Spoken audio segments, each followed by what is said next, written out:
The Prime Minister's about to speak. Let's go straight to Commons to PMQs. The UK will shortly be providing a further package of military support to Ukraine. Yeah. This will include lethal aid in the form of defensive weapons and non-lethal aid. Mr. Speaker, I'm sure the whole House will want to join me in congratulating Team GB's curling teams for winning gold and silver medals at the Winter Olympics. And Mr. Speaker, I know that members across the House will want to offer condolences to the family and friends of our former colleague, Sir Richard Shepherd, who sadly died earlier this week. He served as the MP for Aldridge Brownhills for 36 years. Mr. Speaker, this morning I had meetings with ministerial colleagues and others. In addition to my duties in this House, I shall have further such meetings later today. David Johnson. Thank you, Mr. Speaker. By 2027, Didcot in my constituency will be 42% larger than it was a decade earlier. Wantage and Grove will be 59% larger. There are thousands more houses going in Wallingford, Farringdon and all the villages I represent, and not a single new GP surgery. Does my right honourable friend agree that where we build new houses, we have to build new infrastructure so that people can still access the services they need to? Prime Minister. Yes, of course my honourable friend is right, Mr. Speaker, and that's why we're making record investments in the NHS and in schools and roads as we can, Mr. Speaker, thanks to the strong growth in our economy, and I'll make sure that he gets a meeting with the relevant minister to discuss his immediate local concerns. We now come to the Leader of the Opposition, Keir Starmer. Thank you, Mr. Speaker. Can I join with the comments of the Prime Minister in relation to Sir Richard Shepherd? Mr. Speaker, we all want to deter aggression in Europe. We're not dealing with breakaway republics. Putin is not a peacekeeper. A sovereign nation has been invaded. The Prime Minister promised that in the event of an invasion, he would unleash a full package of sanctions. If not now, then when? Prime Minister. Mr. Speaker, as I said, the UK has been out in front in offering military support to Ukraine, and I'm grateful for what he said yesterday about the need to make sure that we keep ammunition in reserve for what could be a protracted struggle over this issue. But let the House be in no doubt about the extent of the package that has already been set out yesterday and what we are already doing. Because, Mr. Speaker, I don't think people quite realise that the UK is out in front. We've sanctioned 275 individuals already. Yesterday we announced measures that place banks worth £37 billion, under sanctions, in addition to more oligarchs. And, Mr. Speaker, there is more to come, and we will be stopping Russia. We will be stopping Russia from raising sovereign debt, stopping Russian companies from raising money, and stopping Russian companies, as I said yesterday, even clearing in sterling and dollars on international markets, Mr. Speaker. That will hit Putin where it hurts, but it is absolutely vital that after this first barrage, we work in lockstep with friends and allies around the world. And we squeeze him simultaneously. We squeeze him simultaneously in London, in Paris, in New York at the same time. Unity, Mr. Speaker, is absolutely vital. I hear what the Prime Minister says about sequencing and about further sanctions.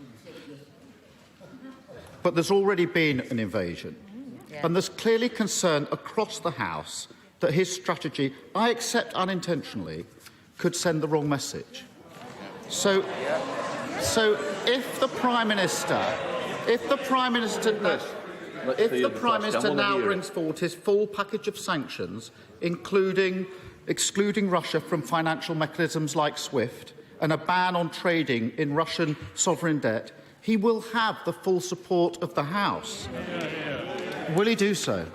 I'm grateful. Mr. Speaker, I think yesterday, and I'm grateful, by the way, for the general support that the opposition have given, not just to our economic sanctions, but also to the package of military support, which will, as I've said, intensify. What we want to see, Mr. Speaker, is de-escalation by Vladimir Putin. There's still hope that he will see sense, but we are ready very rapidly to escalate our sanctions as I have set out. and under the measures that this House has already approved, and that we can now target, Mr. Speaker, any Russian entity, any Russian individual.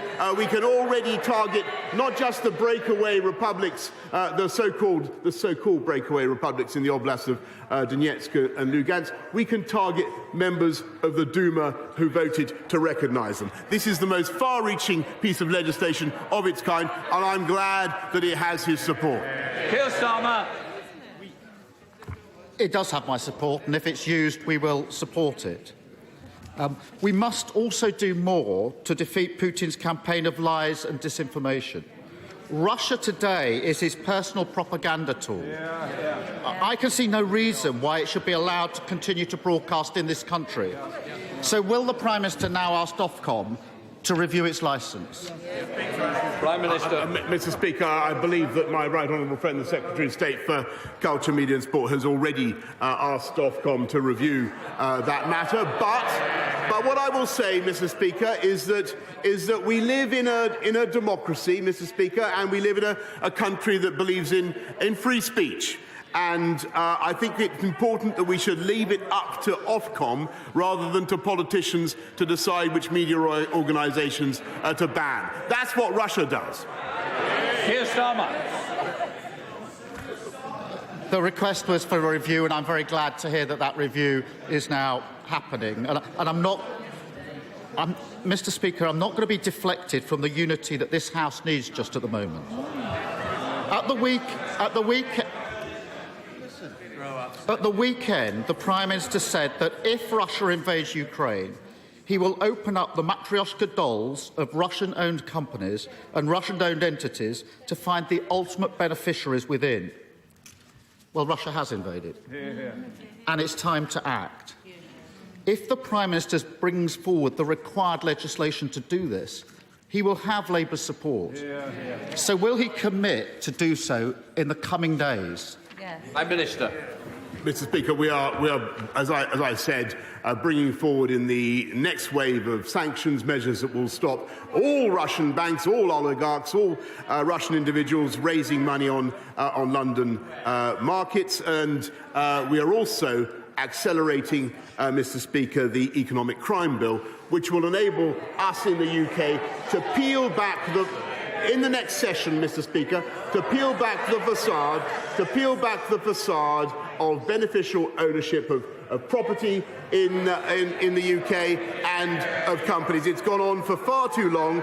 We are going to tackle it under this government, Mr. Speaker. But on all these measures, I think it is very, very important that the House remembers they are more effective when all financial centres move forward together. And that is what the UK has been organising.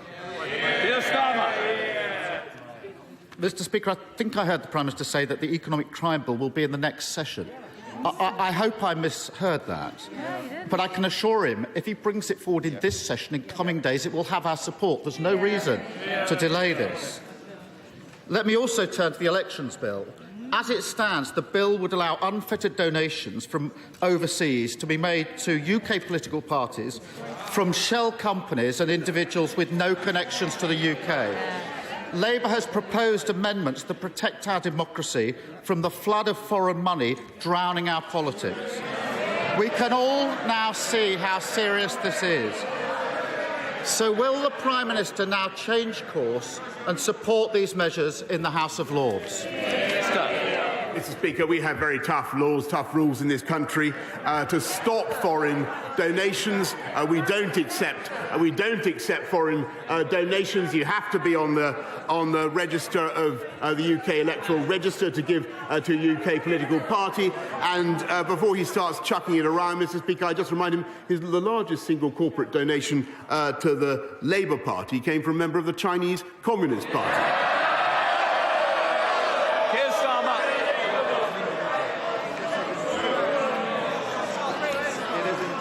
No, Mr. Speaker.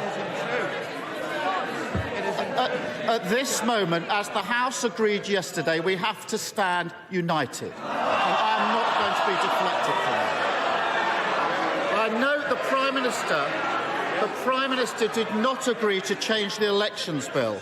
I think that's a mistake, and I ask him to take it away and look at it again, those amendments in the Lords. Putin has invaded a sovereign European nation. He is attacked because he fears openness and democracy, and because he knows that, given a choice, people will not choose to live under erratic, violent rule. He seeks division. We must stay united. He hopes for inaction, so we must take a stand. He believes that we're too corrupted to do the right thing, so we must prove him wrong. And I believe that we can. So will the Prime Minister work across the House to ensure that this is the end of the era of oligarch impunity by saying that this House and this country will no longer be homes for their loot? Prime Minister. Mr. Speaker, I don't think any government could conceivably be doing more to root out corrupt Russian money, and that is what we are going to do. And I think we can be proud of what we've already done and of the measures that we have set up. Mr. Speaker, I'm genuinely grateful for the tone of his last question and for the support he has given. And he is right that it is absolutely vital that we in the UK should stand united. And people around the world can see that the UK was the first to call out what President Putin was doing in Ukraine. We've been instrumental in bringing the world together, the Western world together, in lockstep to deal with the problem, to bring together the economic package of sanctions that I have set out. And, Mr. Speaker, there is still time for President Putin, as I've said, to de-escalate. But what is at stake, being absolutely no doubt, is not just the democracy of Ukraine, but the principle of democracy around the world. And that is why the unity of this House is so important today, and it is absolutely vital that the United Kingdom stands together against aggression in Ukraine. And I am grateful for the broad support that we've had today from the Leader of the Opposition. Please, Thank you, Mr. Speaker. Following last week's Q&A at the Shepley Village Association, and after receiving a huge number of complaints from constituents, it is clear that speeding is a major problem, not just in Shepley, but across all parts of Dewsbury, Mirfield, Kirkburn and Denby Dale. Rather than action being taken after people have been killed or seriously injured in collisions, would my right honourable friend agree with me that prevention is better than the cure, and that the Department for Transport Circular 2007 needs a long overdue review? Prime Minister. Yes, Mr. Speaker. Look, I thank him and I share his passion on this issue as a cyclist, and I do think that we need to crack down on speeding, which does play a role in excessive deaths on our roads. And the Department of Transport is updating the circular that he mentions on the use of speed and red light cameras. And I'd urge him to get in touch with my right honourable friend, the Secretary of State. Leader of the SNP, Ian Blackford. Thank you, Mr. Speaker. Yesterday, this side of the House made clear that the SNP stands united against the Russian invasion of Ukraine, and this needs to be included with tougher and stronger sanctions. But as the chair of the Foreign Affairs Select Committee rightly said, we shouldn't be waiting for Russia to attack others to clean up the corruption and Russian money which has been fuelling in the UK. Under the Tories, a sewer of dirty Russian money has been allowed to run through London for years. I went to the Prime Minister, the then Foreign Secretary, in 2017, and I raised the issue of limited partnerships, 113 of which have been used to move $20.8 billion out of Russian banks. Corruption on an industrial scale. Why did the Prime Minister do nothing back then? And why is he still doing nothing now? Prime Minister.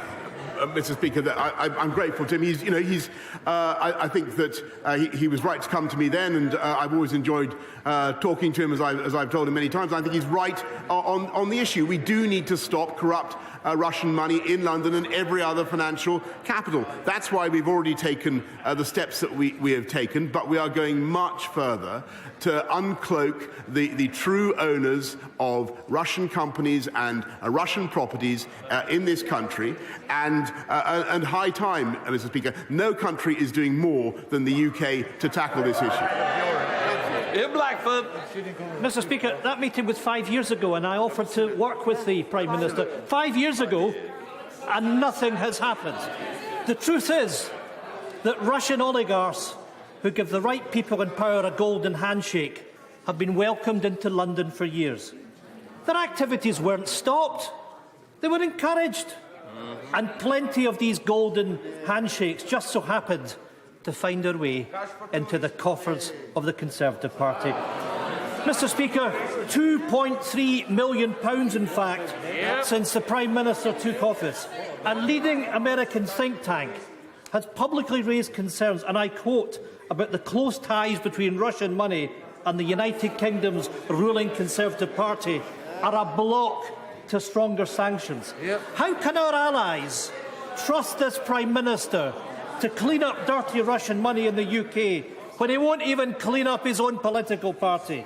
Will he finally commit to giving up the £2.3 million his party has raised in from Russian oligarchs? Prime Minister. Mr. Speaker, I just think it's very important for the House to understand we do not raise money from Russian oligarchs. People who give money to this.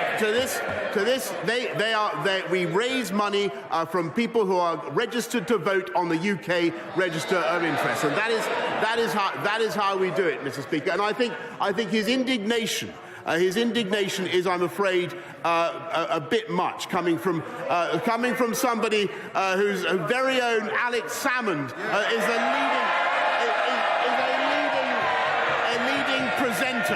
a leading presenter on, as far as I know, on Russia Today, which the leader of the opposition has just called on this country to ban.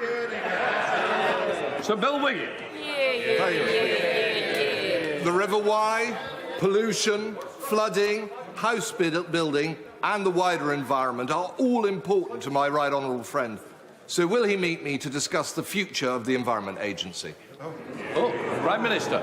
Well, I'm always happy to meet my honourable friend, and I congratulate him on his recent elevation. But, Mr. Speaker, I also must say that I think the Environment Agency faces many challenges and does an outstanding job of building flood defences.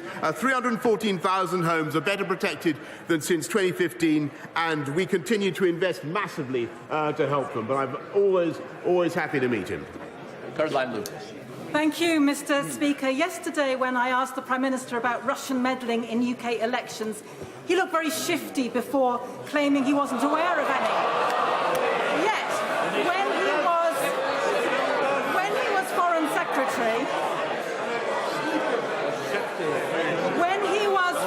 Secretary in 2017, in a joint press conference with the Russian Foreign Minister, when Lavrov claimed there was no evidence that Russia had interfered in UK elections in any way, the now Prime Minister corrected him by saying there was no evidence of successful interference. So can the Prime Minister tell us what evidence he has seen of unsuccessful interference? Has he actually read the Russia report, which is very clear that there is credible evidence of interference?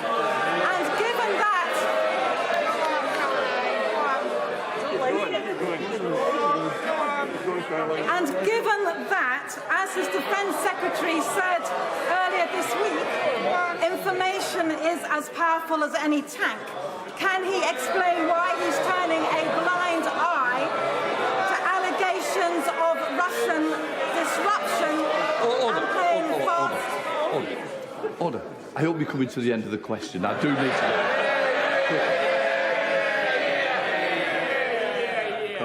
Speaker, I could be a lot faster if I wasn't being barracked by the side opposite. I think the challenge is that I do want to get the front benches moving quickly. We want to get speed into it, so I'm sure it's the end now. Given that, as his Defence Secretary said earlier this week, that information is as powerful as any tank, Can he explain why he is turning a blind eye to allegations of Russian disruption? Why is he playing fast and loose with our national security? Prime Minister. Mr. Speaker, I repeat what I told her ages ago, if I think I've got it right. I've seen absolutely no evidence of successful Russian interference in any of our any electoral event, Mr. Speaker. Gareth Bacon. Thank you, Mr. Speaker. I welcome the steps the government is taking to help hard-working families in Orpington this year with their energy bills, and the majority of people receive at least £350 of support. But can my right honourable friend confirm that even those not eligible for the council tax rebate will still receive additional support thanks to discretionary funding set aside for local authorities? Prime Minister. My honourable friend is absolutely right, and I can tell him that the people of Orpington and elsewhere will receive support if they don't qualify for the council tax rebate from the £144 million fund that he rightly mentions. Kerry McCarthy. Thank you, Mr. Speaker. How does the Prime Minister think it looks when we're in a cost of living crisis with our constituents struggling to put food on the table or coats on their kids' backs, when the members of his cabinet are throwing their toys out of the pram because they want to eat foie gras and wear fur? Prime Minister. Mr. Speaker, we are tackling the cost of living crisis, which is caused by a global inflation spike, with everything we can do. And I thank my right honourable friend, the Chancellor, in particular, for what he's doing to abate the costs of energy, lifting the living wage by the biggest ever amount, helping people on universal credit, Mr. Speaker. And the single best thing that we've done on the cost of living, Mr. Speaker, is making sure that we've got millions more people into work, 430,000 more in employment now than there were before the pandemic began. That's how we're tackling the cost of living, Mr. Speaker, and we'll get on with it. Second Batty. Thank you, Mr. Speaker. Last month I held a careers fair at the Woodlands campus of Solihull College. It trained apprentices for the automotive, construction and aviation industry. These apprentices are talented and hard-working, and this is why Flybe has chosen Birmingham Airport in my constituency as their national headquarters. Will the Prime Minister take up my invitation to visit Solihull College and meet these wonderful apprentices, and then also visit Birmingham Airport to see how the aviation industry is recovering from the pandemic? Mr. Speaker, I'm only too happy, thrilled to visit my honourable friend in Meriden at any time. Imran Hussain. Mr. Speaker, the member for Sherwood is currently under investigation for Islamophobia following accusations he told a fellow MP that her being a Muslim was making colleagues uncomfortable. How did the government punish this behaviour? With a promotion that puts the accused member in charge of the complaints procedure, and is no stranger to derogatory remarks about Muslim women. So let me ask the Prime Minister. This is not the appropriate place to be raising this. We now go to Nicky Aitken. Thank you, Mr. Speaker. I have just come from a meeting with the London Pedicabs Operators Association, Transport for London, Department of Transport, where sadly the honourable member for Christchurch confirmed that on Friday he will be objecting once again to my Pedicabs London bill, which means it will fall. Does my right honourable friend agree with me that it is time that we legislated for pedicabs to make sure that they are safe for women and girls to use, that we rid ourselves of the dodgy fares and that the noise that they create is... Will he work with me to legislate and regulate pedicabs once and for all? Mr. Speaker, when I was Mayor of London, I always yearned to be in a position to put this through Parliament, and now I am. I'm very grateful to her. We will make sure that we give parliamentary time to make this possible. And I think it will be a boon for cyclists. It will be a boon, Mr. Speaker, for taxi drivers, and it's high time we did it. Thank you, Mr. Speaker. We have a humanitarian crisis of food poverty in all the constituencies represented in this House. We've got more food banks than McDonald's, and people now face starving or freezing in their homes at this very moment because of the horrific cost of living crisis but because of political choices that have been made by this government. In 2015, the government signed up to delivering the 2030 Sustainable Development Goals domestically, including ending hunger. Can the Prime Minister tell me who and what department is responsible for delivering this goal to end hunger domestically?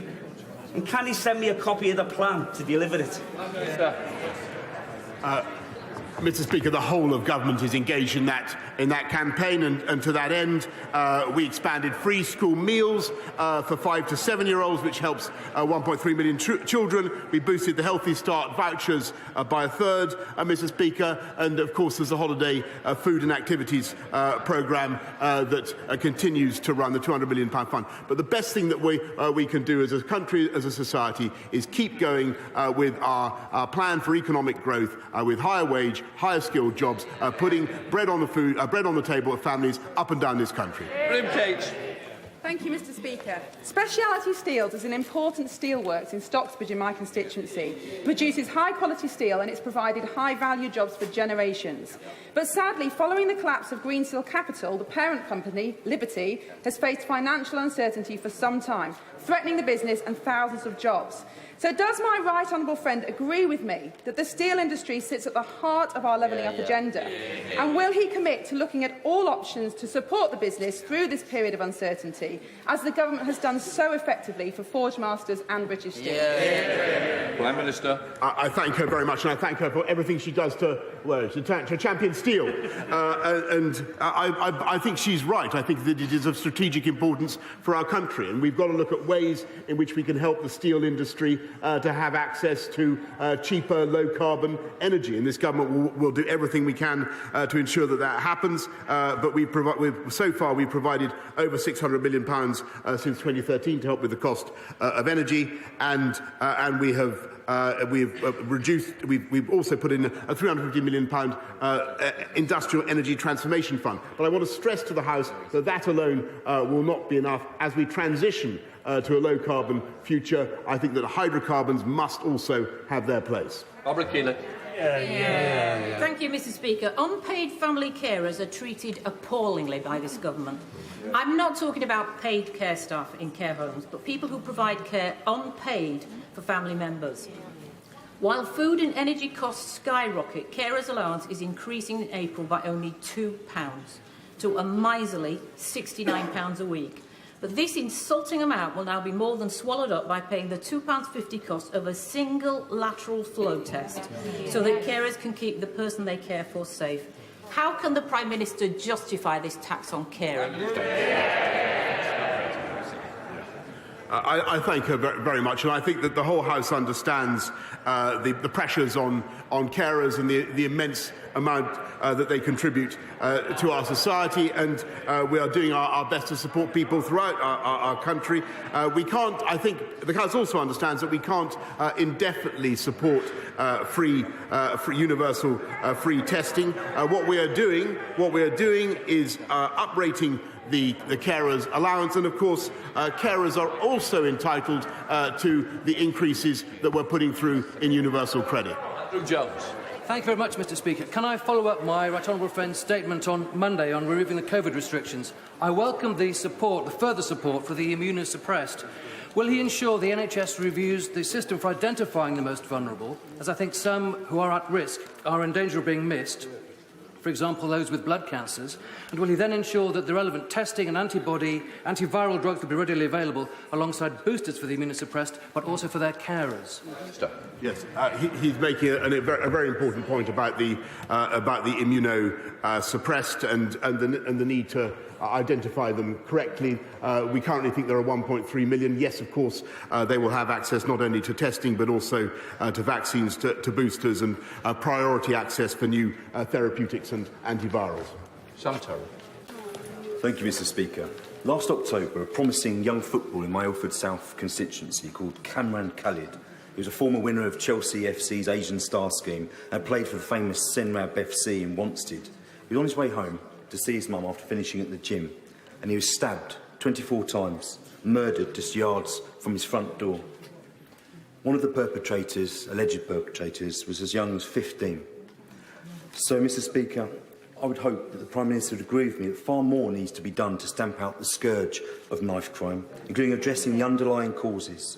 And will he agree to meet me and Cameron's mother, Samina, who said that losing her 18-year-old son has left a void in her heart forever, to discuss what more can be done to make our streets safer and ensure that other families do not ever have to suffer this heartbreaking loss? Prime Minister. Mr. Speaker, I must say that I totally agree with. I share his feelings about his constituents and the tragic loss of the family concerned. And we must crack down more on knife crime. It's one of the reasons we're putting more police out on the streets, and it's also why we're rounding up the county lines drugs gangs. And and I think they play a big part in this.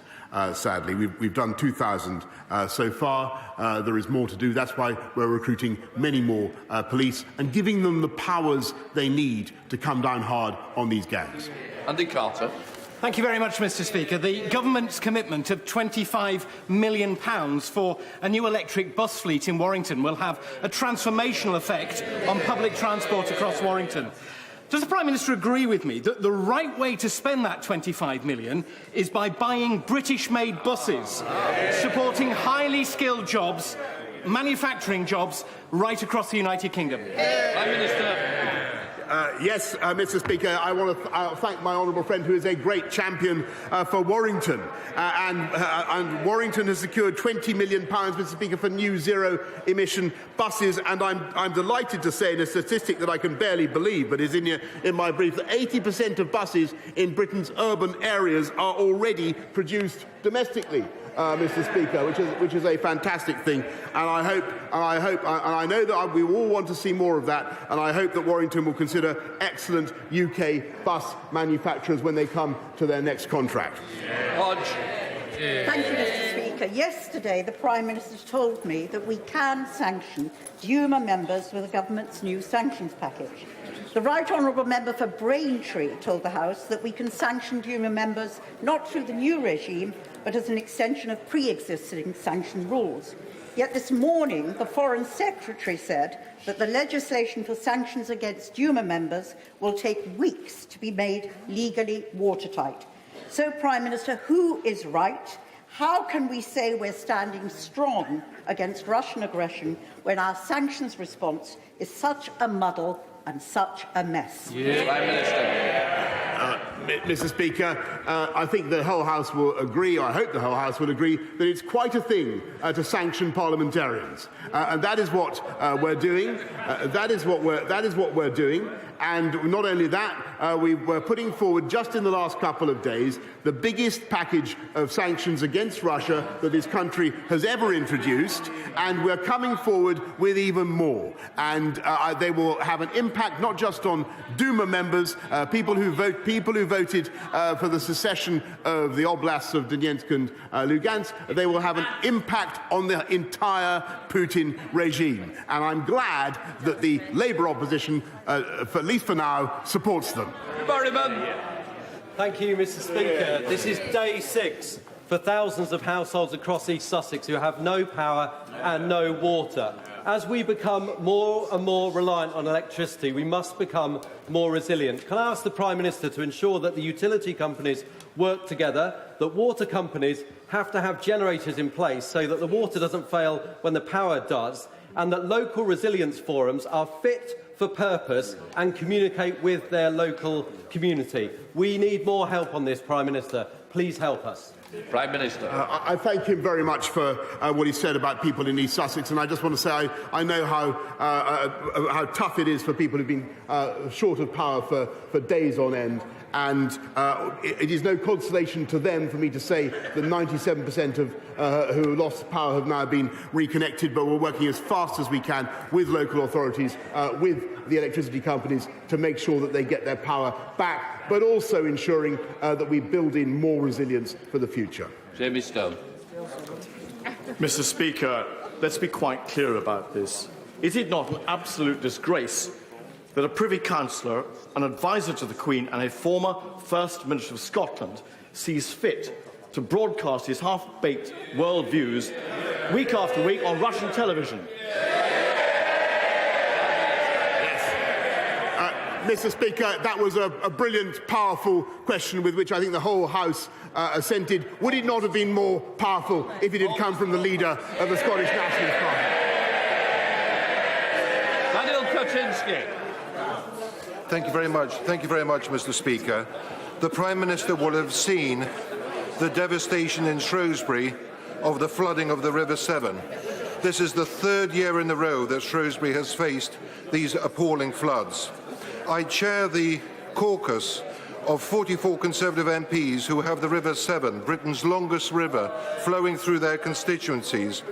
Will he help me and our caucus to do everything possible to find a long-term solution to managing Britain's longest river? And in the meantime, we have put forward 4 opportunities for flood defences in Shrewsbury to DEFRA. Would he please take an interest in these? Because Shrewsbury cannot afford a 4th year in a row of flooding. Prime Minister. I thank him very much for what he's said, and he's completely right in what he says about the Severn and the violence of flooding in the Severn, which I've seen for myself, the Severn area, which I've seen for myself several times. There are still flood warnings in place along the Severn, Mr. Speaker. And all I can tell him is that we are working flat out to put the remediations in place to help people who have suffered from flooding, but also investing £5.2 billion in the flood defences of this country. David. The leader in this morning's Times is a scathing criticism of the government's limited sanctions against Russia. If the Prime Minister won't listen to members of this House, would he at least listen to the Times newspaper? Yeah. Prime Minister. Mr. Speaker, I have the utmost respect for the media, and of course I study as much as I possibly can. But I have to say, I think that the package that the UK has put forward has been leading the world, and there is more to come. And Mr. Speaker, I hear somebody on the opposite benches say that this is so far weak. It's not. It's strong, and it's going to be very strong. Something that would be strong, Mr. Speaker, would be to take the whip away from the 14 members of the Labour Party who say that the aggressor in Ukraine is NATO. That would be a strong thing to do. That's the end of Prime Minister's questions. Point of order, Bridget Phillipson.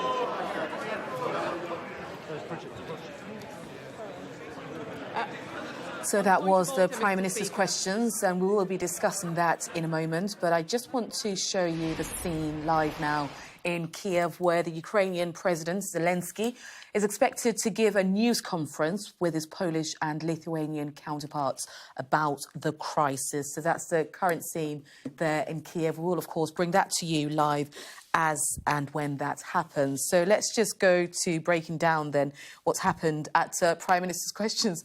So much happening, Sam, but of course what dominated was the tensions between Russia and Ukraine and the sanctions that Boris Johnson so far has put out against Russia.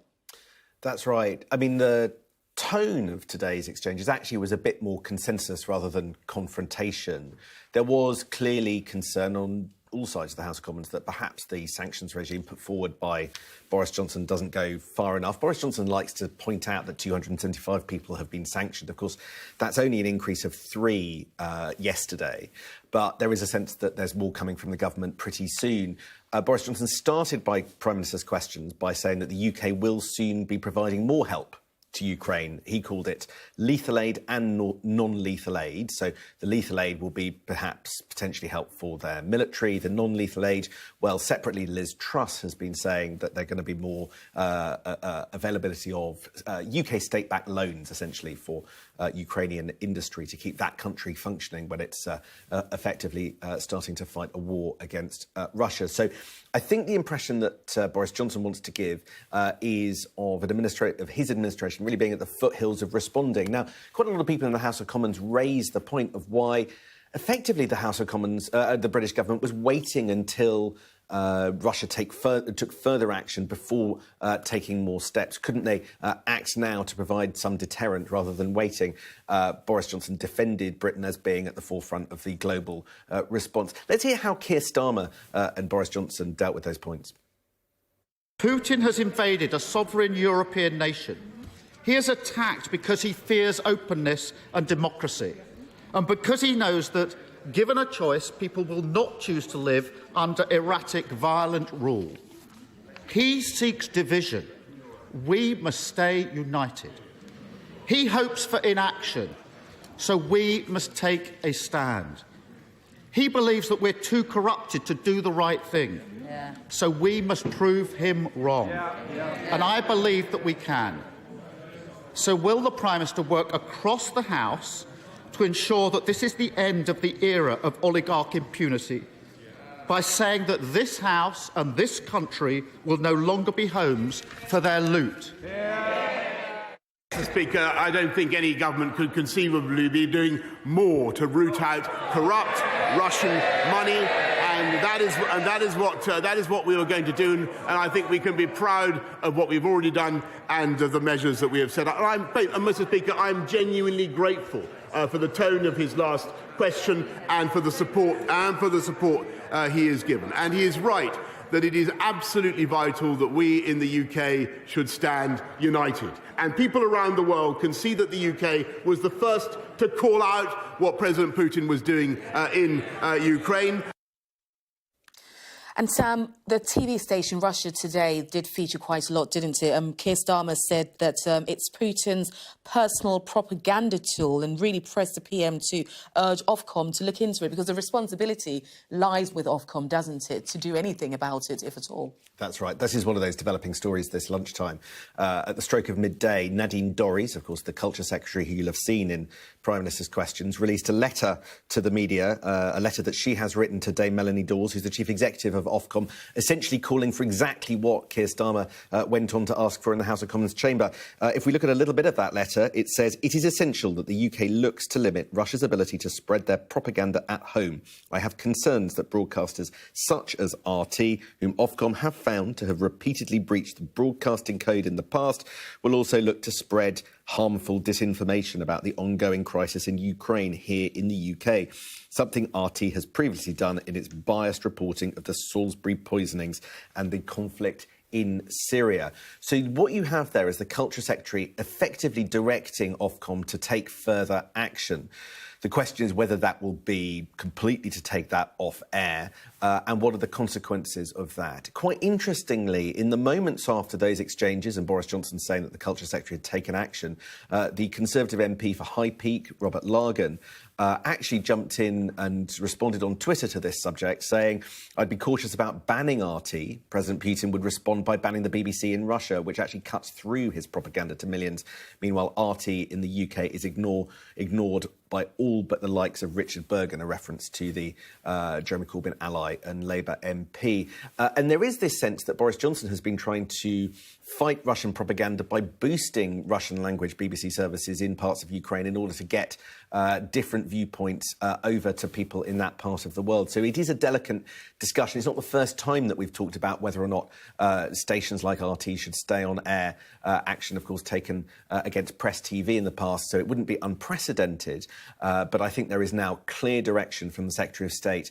So it's now over to Ofcom to see what happens next. That's very interesting, isn't it, the view that you raise, because it's both ways, isn't it? And, you know, if the prospects of the BBC, of course, being taken away in Russia, and then that source of information that you get, the limited information, indeed, that you get. Do we have any idea at all as to the direction that Ofcom is heading? Well, I think Ofcom have had this letter probably for about 20 minutes, so we'll have to wait from them for the rest of the day. But I think there is a sense that it's quite a complicated debate. I mean, you'll have to look at whether or not RT in the UK is genuinely making a difference to the public debate. In fact, the issue of RT and who appears on it did come up several times in Prime Minister's questions. There was a lot of questions about that former First Minister of Scotland, Alex Salmond, who does appear regularly on RT, and whether that's appropriate. You heard questions to the Prime Minister, he making his view very clear. So I think there is a debate about that to be had, but I think it's over to Melanie Dawes, who runs Ofcom, to see what happens there and how they respond as to actually whether the channel is completely taken off.